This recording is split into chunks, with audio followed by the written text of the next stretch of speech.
Bonjour. Comme promis, dans ce nouveau tuto, nous allons jeter un œil à la nouvelle fonctionnalité, le Wave Motion, qui fait partie de l'outil Motion Pilot de Cartoon Animator 5.2. Cette fonctionnalité intuitive vous permet de faire apparaître simultanément les objets de votre scène, tout en utilisant le mouvement d'onde. Cette fonctionnalité vous offre tout un tas de façons plus créatives d'animer votre scène. Commençons avec ce petit poisson bleu que vous trouverez dans le sous-dossier Puppet Sample. Si nous allons dans l'outil Motion Pilot, nous pouvons cliquer sur Preview et utiliser la plupart de nos mouvements pour illustrer le mouvement du poisson. Ainsi, il changera de direction en fonction de l'endroit où se trouve le curseur de la souris par rapport à son corps.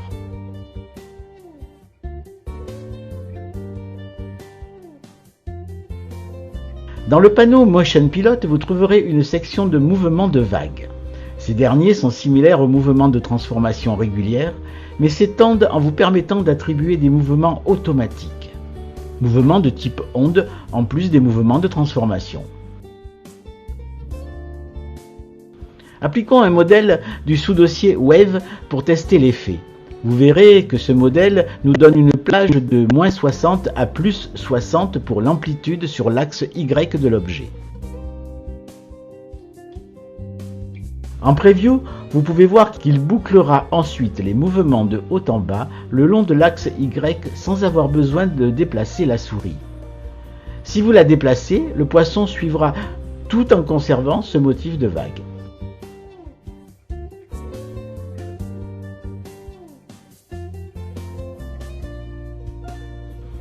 Si nous diminuons la plage d'amplitude ainsi que la durée de la boucle, le poisson se déplacera plus rapidement et dans une plage plus petite.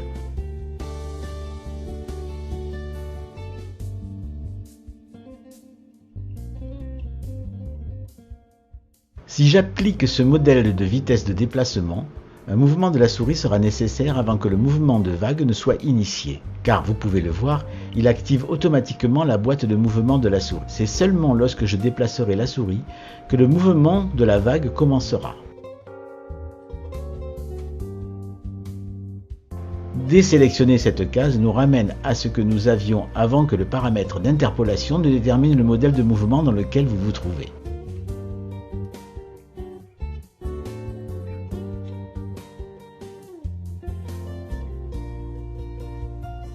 En passant la souris sur le point d'interrogation, vous pouvez voir le comportement cyclique aléatoire sur le preview. Vous pouvez également tester les comportements entre les mouvements, avec la plupart de ceux-ci actifs.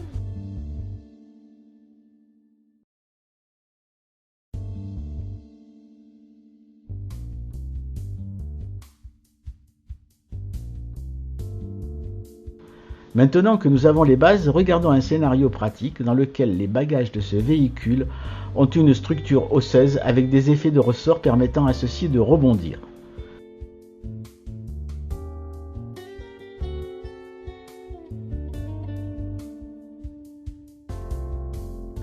En lecture, il n'y aura pas d'effet de ressort car les mouvements de la voiture sont lents et réguliers. Améliorons maintenant le pilote de mouvement et désactivons les options de transformation ici, tout en activant l'amplitude de mouvement sous la section de mouvement des vagues. Vous pouvez voir que les résultats sont beaucoup trop exagérés et uniformes. Ce qui est intéressant à propos de cette fonctionnalité, c'est que nous pouvons modifier les valeurs tout en faisant un aperçu en direct pour voir immédiatement les résultats. Je vais réduire considérablement la valeur de l'amplitude et appliquer également un paramètre d'interpolation cyclique aléatoire. Voilà, c'est mieux. Il faut encore diminuer la durée de la boucle pour que cela ressemble un peu plus à une route cahoteuse. Là, c'est bien. Mais nous pouvons encore ajouter une petite touche supplémentaire en ajoutant un peu d'amplitude de rotation. Pour rendre cela un peu plus aléatoire, je vais également rendre la durée de la boucle légèrement différente de celle de l'amplitude du mouvement. Nous avons maintenant un bien meilleur résultat qui semble plus aléatoire et plus énergie.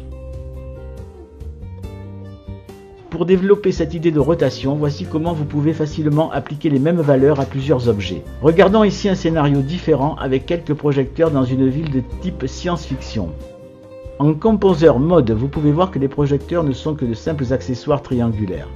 Concentrons-nous sur la racine pivot qui sera la position source de la rotation.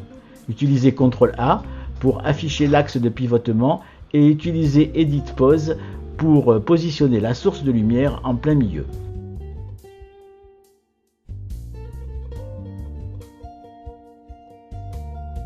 Nous pouvons ensuite passer au pilote de mouvement et définir des valeurs d'amplitude de rotation.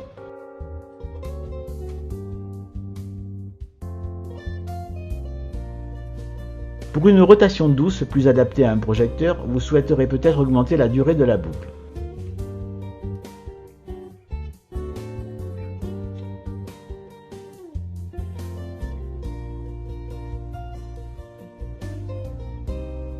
Pour copier facilement ces mêmes valeurs vers les autres accessoires de la scène, je peux utiliser les paramètres de troupeau ou Flock Settings. L'objet sélectionné sera alors automatiquement attribué comme objet leader et après cela, tout ce que vous avez à faire est de multiplier. Multisélectionner les autres objets. Si je les règle sur un délai uniforme et que je règle le délai sur 20 images, vous les verrez devenir actifs avec les mêmes valeurs une par une toutes les 20 images.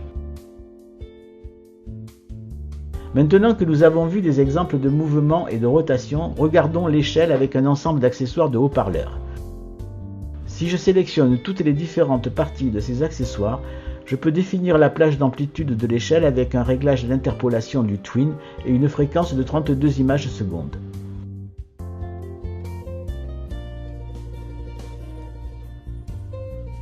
Il y a une mise à l'échelle avec un léger mouvement.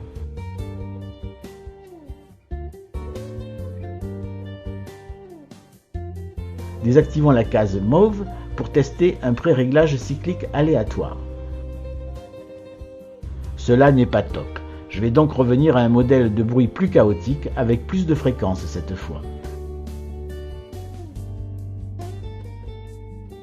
J'enregistre ensuite le mouvement de la pièce individuelle qui semble meilleur. Mais nous pouvons ajouter encore plus d'énergie en faisant rebondir les boîtiers d'enceinte. Pour ce faire, je vais d'abord sélectionner les parties individuelles de chaque enceinte, puis monter et lier à leurs boîtiers respectifs de cette façon. Ils conserveront alors les mouvements enregistrés et accompagneront également les mouvements d'ondes ultérieurs que nous appliquerons séparément. Je dois m'assurer que les deux sont bien sélectionnés, puis tester certains paramètres de mouvement avec un réglage cyclique aléatoire pour l'axe Y.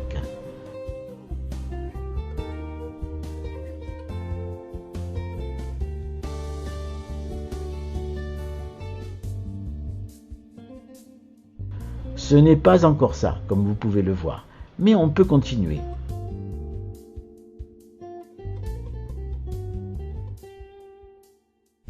Voilà à quoi cela ressemble si j'utilise une plage d'amplitude à plus petite échelle avec un pré-réglage d'interpolation linéaire. C'est amusant de mélanger et faire correspondre la rotation et l'échelle du mouvement dans différentes combinaisons en fonction de l'effet que vous souhaitez. Par exemple, si je définis une amplitude de rotation avec un pré-réglage d'interpolation et une valeur de fréquence plus basse, je peux obtenir un effet dynamique plus instable.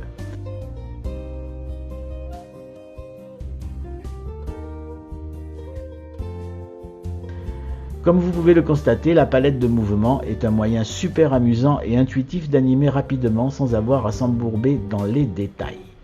Voilà, ce tuto est terminé, à vous de jouer. N'oubliez pas que je dispense des formations en présentiel et en distanciel pour Cartoon Animator 5.